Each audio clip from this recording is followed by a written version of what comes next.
अस्सलाम वालेकुम। मेरा नाम डॉक्टर अहमद रसूल है। मैं माहिर अमराज़ बचकान हूँ। आज इस टॉपिक पर हम बात करेंगे, उसका नाम है चिकन पॉक्स। चिकन पॉक्स एक वायरल डिजीज़ है और इसको कॉज करने वाले वायरस का नाम वेरिसोला ज़ोस्टर वायरस है।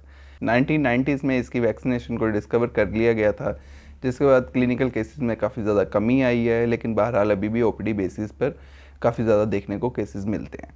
इसकी जो क्लिनिकल प्रेजेंटेशन है वो वेरी करती है from simple spots to severe crops of blisters. इसमें जो हॉलमार्क ऑफ प्रेजेंटेशन है वो है रैश, और रैश के साथ हमें देखने को मिलता है फीवर, मलेज, मसल एक्स और वॉमिटिंग, और स्वीयर सिम्टम्स में हमें रेस्पिरेटरी प्रॉब्लम्स भी देखने को मिलते हैं। इसका स्प्रेड थ्रू कांटेक्ट है, इधर through saliva, through sneezing, coughing और touch with the person infected with chicken pox.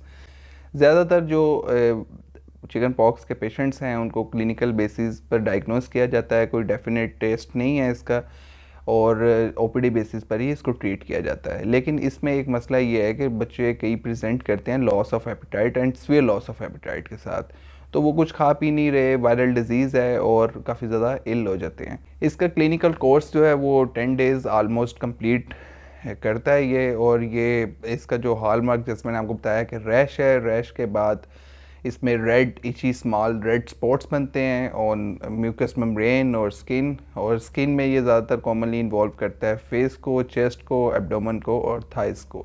जो पहले रैश बनता है उसके बाद उसके ऊपर क्लियर फ्लूइड फिल्ड ब्लिस्टर्स बनते हैं, और 48 आवर्स के बाद वो उन ब्लिस्टर्स में क्लाउडिंग का प्रोसेस स्टार्ट हो जाता है, जिसके बाद क्रस्टिंग स्टार्ट होती है, और 10 डेज़ तक वो क्लस्टर्स जो बने होते हैं ब्लिस्टर्स के, और या जो क्रस्ट बना होता है वो खुद ही हील होना शुरू हो जाता है। लेकिन इस दौरान 10 डेज़ के दौरान काफ़ी ज़्यादा क्रॉप्स ऑफ ब्लिस्टर्स बनते हैं, और ये जो 10 डेज़ का पीरियड है ये काफ़ी ज़्यादा कंटेजियस होता है, और इसीलिए हम आइसोलेशन का मशवरा देते हैं पेशेंट्स को। इसका जैसा कि मैंने आपको बताया है कि ये वायरल डिजीज़ है, कोई एंटीबायोटिक का रोल नहीं है इसके अंदर।